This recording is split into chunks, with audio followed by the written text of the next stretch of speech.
Why do smaller states get more electoral college power?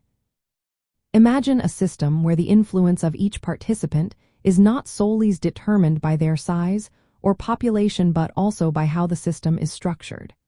This is exactly what happens in the United States presidential election process.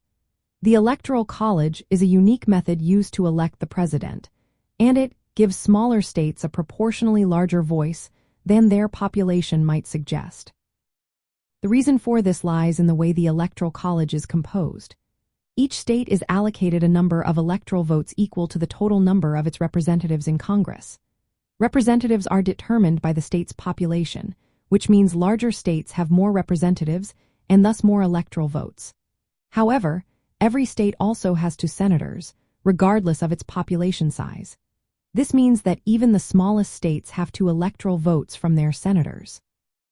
This combination of representatives and senators creates a minimum number of electoral votes for each state. Smaller states, which have fewer representatives due to their lower populations, still retain their 2 senators.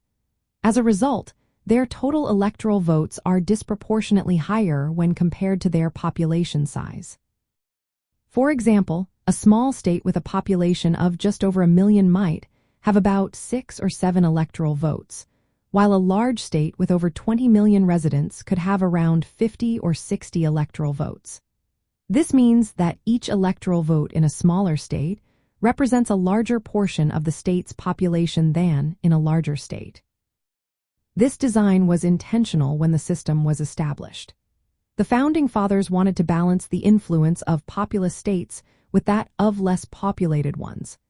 They aimed to prevent larger states from dominating presidential elections and to ensure that smaller states still had a meaningful role in choosing the leader of the nation.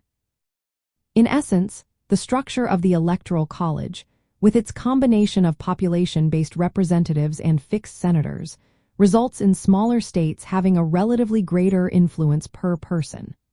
This system ensures that every state, regardless of size, has a voice in selecting the president, maintaining a balance that reflects the diverse makeup of the country.